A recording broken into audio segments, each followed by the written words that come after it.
Setiap malam, kabut turun di lantai atas. Misteri gedung kolonial terkunci di Bandung. Selamat datang di koridor sunyi, sebuah ruang tanpa dinding, tanpa cahaya, dan tanpa penunjuk waktu.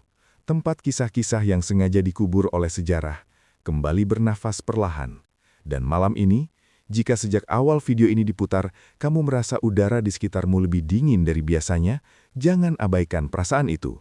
Karena tidak semua cerita berasal dari tempat yang ingin dikenang, dan tidak semua bangunan ingin ditinggalkan begitu saja.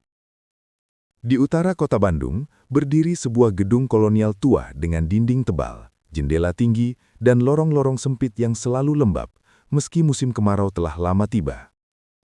Gedung ini dulunya kantor administrasi peninggalan Belanda, lalu berganti fungsi berkali-kali hingga akhirnya ditutup tanpa upacara, tanpa berita, dan tanpa penjelasan resmi. Hanya gembok berlapis dan papan kayu lapuk di pintu depannya.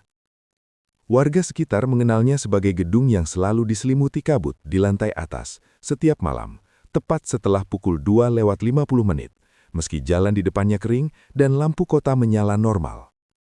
Saya mendengar kisah ini dari seorang petugas arsip daerah yang pernah dipindahkan sementara ke sana untuk memindahkan dokumen lama. Ia mengatakan bahwa arsip-arsip itu tidak pernah berkurang meski sudah dipindahkan berkali-kali, seolah ada yang mengembalikannya pada malam hari. Lorong arsip di lantai 2 selalu basah dan berbau kertas tua. Jam dindingnya berdetak tidak teratur, dan ketika jarum jam melewati angka 3, semua suara seperti disedot ke dalam dinding.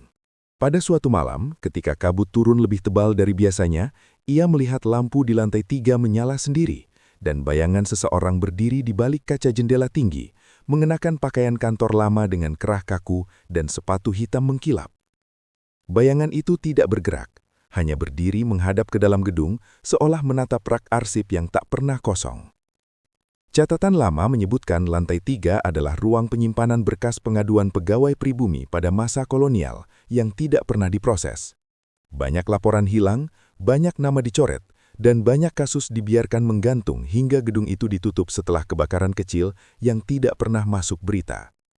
Saya datang ke gedung itu ditemani seorang juru kunci lama yang sudah puluhan tahun menjaga kawasan tersebut. Ia berkata, "Jangan membuka map tanpa label, jangan membaca nama yang tertulis dengan tinta merah, dan jika mendengar langkah di belakang, jangan menoleh, karena lorong-lorong di gedung ini tidak selalu lurus." Ketika kami masuk, kabut sudah turun tipis, menyelinap dari jendela tinggi, dan lantai terasa dingin, seperti baru disiram air sumur tua. Di dinding terdapat jam-jam kecil yang semuanya berhenti di waktu yang berbeda, kecuali satu jam besar di ujung lorong, yang jarumnya selalu kembali ke pukul 3:02. Saat kami menaiki tangga kayu menuju lantai 3, suara arsip dibuka terdengar, padahal tidak ada angin dan tidak ada orang di sana. Di lantai atas, rak-rak kayu tinggi berderit pelan, dan map-map tua berlabel tahun-tahun lama tersusun rapi. Namun ketika satu map disentuh, isinya kosong, hanya kertas kuning tanpa tulisan, kecuali satu kalimat berulang yang dicetak halus. "Mohon tunggu proses pemeriksaan." Tepat saat jam besar berbunyi 3 kali, kabut menebal dan sosok itu muncul di ujung lorong, berdiri diam dengan wajah tertutup bayangan topi, dan tangannya memegang map coklat tua yang basah oleh embun. Ia melangkah perlahan, dan setiap langkahnya membuat jam-jam di dinding bergerak mundur 1 menit. Juru kunci itu berbisik, mereka yang menunggu terlalu lama akan menjaga berkasnya sendiri dan meminta siapapun yang datang untuk membaca dan mengesahkan. Saya merasakan nafas saya berat, dan suara ketukan mesin tik terdengar dari ruangan arsip tertutup, padahal listrik sudah lama diputus. Sosok itu berhenti di depan saya dan mengulurkan map, tanpa suara. Di sampulnya tertulis nama yang tinta merahnya masih basah, seperti baru ditulis. Dan ketika saya mencoba menolak, lantai bergetar halus, seolah gedung ini bernafas.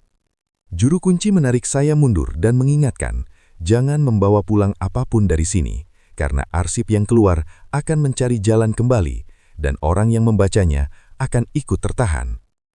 Kami turun tergesa-gesa, dan ketika menoleh terakhir kali dari tangga, sosok itu sudah berdiri di jendela tinggi, memandang keluar ke arah kota, dengan kabut menyelimuti lantai atas lebih tebal dari sebelumnya. Sejak malam itu, petugas arsip tersebut mengajukan pindah, dan setiap kali ia melewati kawasan itu, jam tangannya selalu berhenti sebentar di pukul 3:02. Hingga hari ini, warga masih melihat lampu lantai atas menyala ketika kabut turun, dan beberapa peneliti yang mencoba mendata ulang arsip lama menerima email kosong berisi satu kalimat, "Mohon tunggu proses pemeriksaan."